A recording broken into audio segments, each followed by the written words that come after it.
sorriso para esse irmão do lado, diga para ele: que bom que você está aqui, meu irmão. Que bom que você veio aqui nesta noite. Que bom estarmos juntos aqui.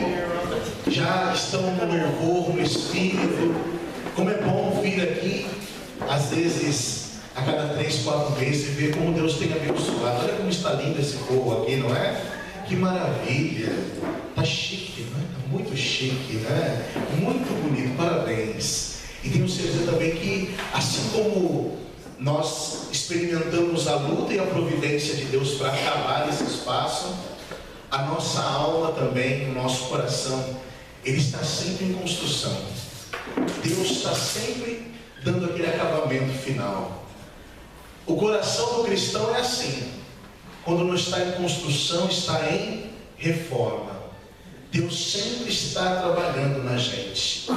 E a cada sábado que a gente persevera aqui no grupo de oração, é onde nós permitimos que o grande mestre de obras, que é o Senhor, possa concluir a obra dele em nossa vida. Como é difícil mexer com obra em casa, obra empresarial. Como é difícil depender dos pedreiros. Como é difícil às vezes ter um pedreiro trabalhando em casa e a mulher não vê a hora de acabar aquela reforma para lavar a casa, limpar o quintal, acabar com a poeira. E tem um dia que o pedreiro vem, outro dia o pedreiro não vem. Aí um dia o pedreiro vem, aí 3 ele não vem. Aí ele começa uma outra obra e manda outra na tua casa. Não, irmãos, Deus não é assim. Deus, ele é um arquiteto fiel. Ele conclui a obra que ele termina. Porque diz a palavra de Deus que o Senhor não é como os homens, que dizem e não cumprem. Ele fala e realiza o que ele disse. Amém? Amém. Então fala para o teu irmão assim: tenha paciência, porque Deus vai concluir a obra que ele começou em sua vida. Amém? Nós queremos também saudar, nos acompanham pela internet também nesta noite, todos que nos acompanham pela Rádio Fidelidade. Que Deus também alcance o seu coração. O tema desta noite é o dom de fé e milagres. Eu quero poder, junto com vocês, partilhar a palavra do Evangelho, aonde nós vamos alcançar estas duas dimensões sobrenaturais do Espírito: o dom carismático da fé e o dom carismático dos milagres. Então, quem trouxe a Bíblia, vamos tomar juntos o Evangelho de São Marcos, no capítulo 9, versículo 14. Evangelho de São Marcos, capítulo 9, versículo 14.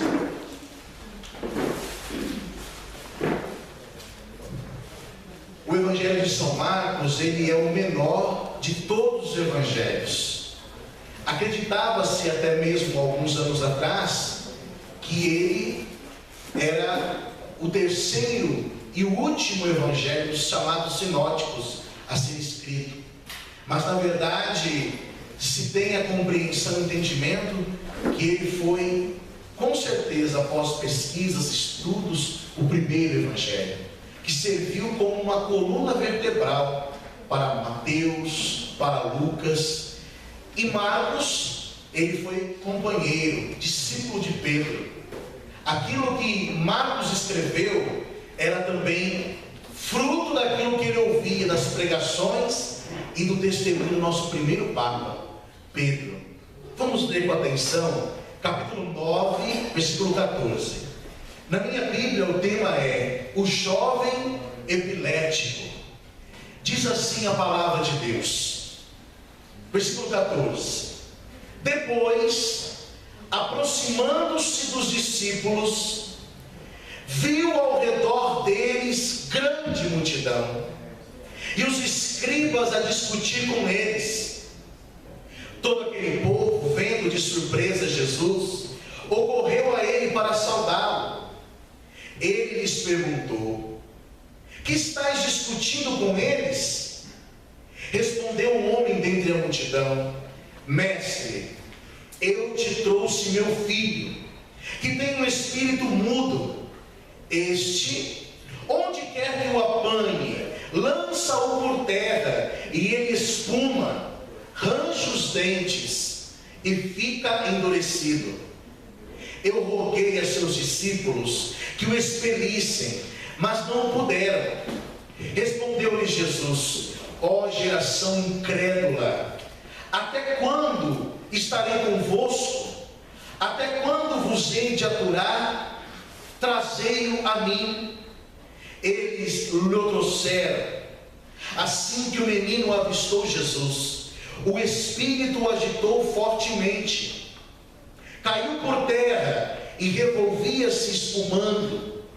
Jesus perguntou ao pai: há quanto tempo lhe acontece isso? Desde a infância, respondeu-lhe Jesus. E o tem lançado muitas vezes ao fogo e à água para o matar. Se tu, porém, podes alguma coisa, ajuda-nos. Compadece-te de nós. Disse-lhe Jesus: se podes alguma coisa, tudo é possível ao que crê. E imediatamente exclamou o pai do menino: creio, venha em socorro a minha falta de fé. Vendo Jesus que o povo afluía, intimou o espírito imundo e disse-lhe: espírito mudo e surdo, eu te ordeno, sai deste menino e não tornes a entrar nele.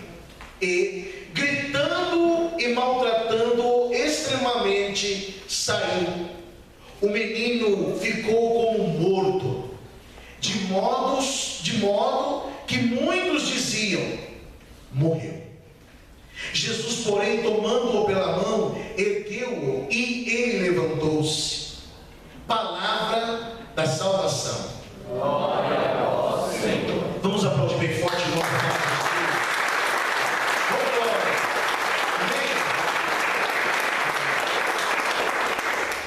Olha aqui no meu instante. É muito bom nós falarmos de fé e milagres, porque são dois dons carismáticos que possuem uma relação estreita entre si.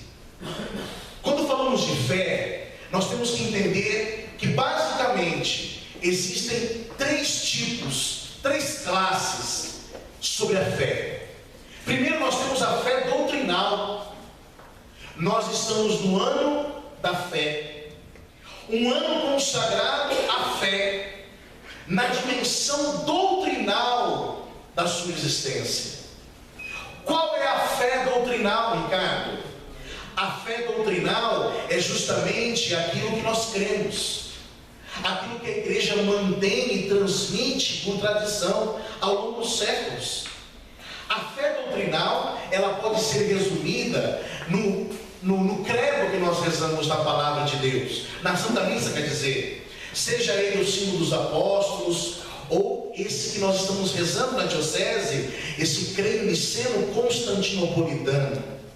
Então, o primeiro tipo de fé é a fé doutrinal. A segunda fé é a fé virtude, é a virtude teologal da fé. É aquela força, pois a palavra virtude, ela vem do latim virtus, que significa força. A virtude da fé é a força do Espírito que age em nós e nos leva a viver esta vida com Deus, ir até o final, não deixar de crer que Ele pode operar milagres em nossa vida. Nós podemos olhar para a palavra de Deus e ver Abraão como pai desta fé, virtude. Ele viveu a sua vida acreditando que Deus cumpriria as suas promessas. E é isso, irmãos. A fé virtude, ela sempre nos faz acreditar que Deus vai abrir um caminho para nós. Existe uma canção que eu gosto muito, e o nome desta canção chama-se Deus fará um caminho para você. E não é evangélica, hein? É uma canção católica. E essa música diz assim: Deus fará um caminho para você, mesmo que ainda não se vê solução ou possibilidade alguma. Deus, né? ele fala que Deus, o caminho Deus fará. Ou seja, para Abraão, onde não havia mais saída, ele tinha que doar o seu filho, matar o seu filho. Ali na fé dele, Deus abriu um caminho. Deus mostrou um outro cordeiro. Aquele povo que estava diante do mar vermelho, que não tinha mais saída, mais solução, era o mar à sua frente, os egípcios atrás. Deus abre um caminho. E foi assim conosco na cruz. Deus nos abriu um caminho na cruz, o caminho do coração chagado e aberto de Cristo. Essa é a fé-virtude. Mas nessa noite, nós queremos falar sobre a fé carismática. A fé carismática, diferenciada da fé-doutrina e fé-virtude, é uma fé expectante. É um dom, uma ferramenta do Espírito Santo. Aquele dom derramado pelo Espírito naquele momento da sua experiência com Deus, aonde dá a você a certeza que naquela hora, na experiência, no louvor, na oração, na palavra, Deus vai agir, e Deus age, e você toma posse. É a fé expectante, que gera no seu coração expectativa da ação de Deus e certeza do cumprimento da palavra profética dele. Foi justamente a fé expectante que o pai deste menino teve que ter para receber o milagre. Para que o milagre aconteça em nossas vidas, nós precisamos caminhar nessas três fés: na fé doutrina, na fé virtude e na fé expectante. Ricardo, como assim a fé expectante? Me dê exemplos dessa fé carismática. A fé expectante foi a fé que Moisés teve, quando Deus falou para ele: pega o cajado e bate no mar. Fé expectante. Acreditar que por mais que seja impossível, absurdo, Deus vai agir. Agora imagina se fosse você no lugar de Moisés, os egípcios vindo, e você vai orar para Deus e Deus fala o quê? Bate o cajado no mar. É fé expectante. Foi a fé expectante que fez Moisés e o seu povo sair do Egito, entrar no deserto. Foi a fé expectante que fez Moisés bater na rocha e jorrar água da rocha. Foi a fé expectante que fez justamente aquele povo que caminhava ao redor das muralhas de Jericó acreditar que no sétimo dia, quando as trombetas soarem, Deus ia colocar no chão aquelas muralhas. Foi a fé expectante que levou Daniel para as covas dos leões, que levou e livrou Daniel. Foi a fé expectante que levou e livrou os jovens da fornalha. Foi a fé expectante que levou Josué a erguer as mãos e orar e parar o sol. Fé expectante, ação do Espírito naquele momento. E com este pai não foi diferente.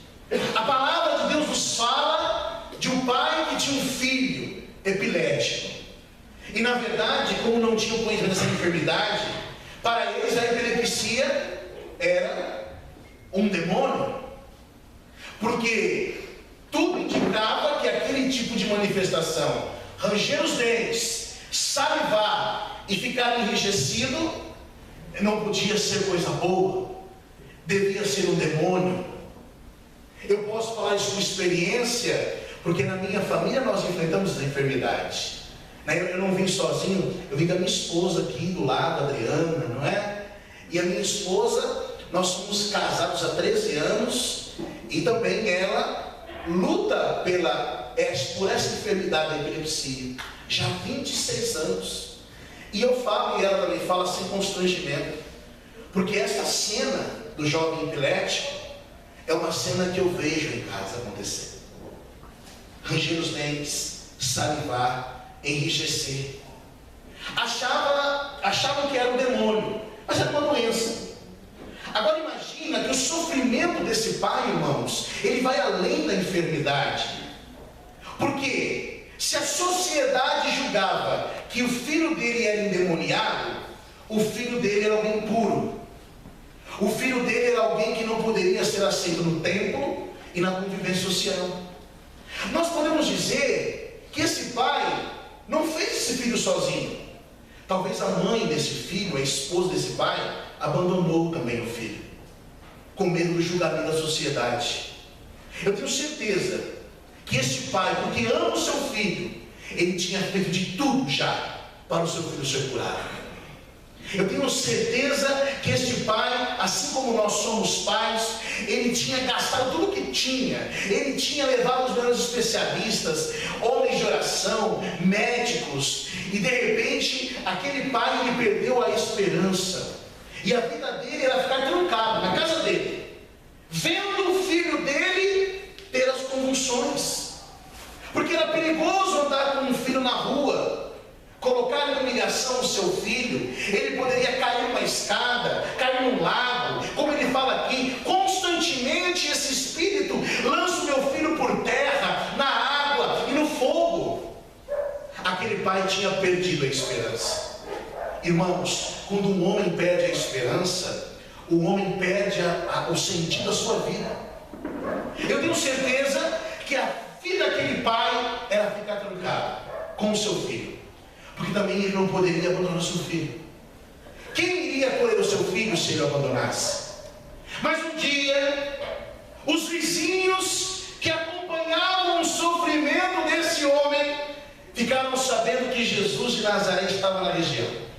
E ele era um profeta de autoridade, palavras, sinais e prodígios. Então o vizinho bateu na casa desse pai e falou: ô Zé, eu sei que você sofre com o seu filho, Zé. Eu sei que você está aí, não quer expor o seu filho à humilhação. Mas Zé, é a chance. É a chance do seu filho ser curado. Leva o teu filho para lá, Zé. E o Zé devia estar desanimado, coração calejado, de não ter mais esperança. E o Zé pensou assim: o quê? Quem é esse Jesus? É mais um dos profetas, de tantos que eu levei ao meu filho, não vai dar certo. E o vizinho insistiu: não, Zé, leva o menino lá, esse nome tem poder, Jesus é profeta, ele faz milagres, ele vai libertar o seu filho. E o Zé, por amor ao seu filho, saiu de casa, coisa que ele não fazia há muito tempo, e ele saiu para acreditar que Jesus poderia curar. E Jesus estava lá? Não, ele não estava. Se nós repararmos a palavra, Jesus estava onde não estava. Então o Zé vai cheio de confiança. E talvez no meio daquele caminho, o filho dele foi tendo convulsões.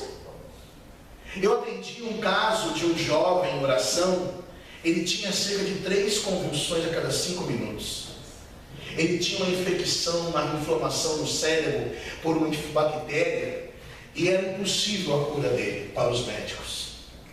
E no tempo que eu rezei por esse jovem, que vivia acamado, uma criança de 12 anos, o nome dele é Lucas, lá de Santa Catarina, em 5 minutos de oração, ele teve 3, 4 convulsões.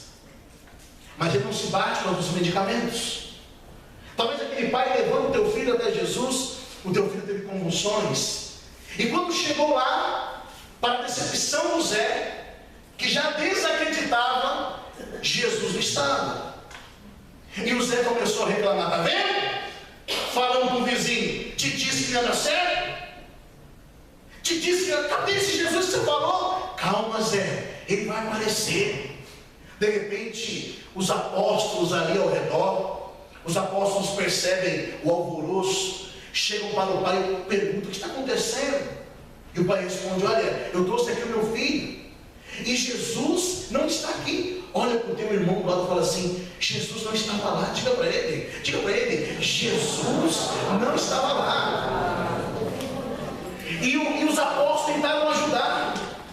Aí Mateus olhou assim: menino, deixa que eu vou rezar por ele. E Mateus começou a orar por ele, o apóstolo Mateus começou a orar e pedir a cura, a libertação em nome de Jesus. E ele orava e o menino se libertava. E ele continuava orando. E Jesus aonde? Lá no Tabor, com Pedro, Tiago e João. E Mateus orando e falava assim: volta logo, Jesus, volta logo, desce logo, que não está feio. De repente Mateus percebeu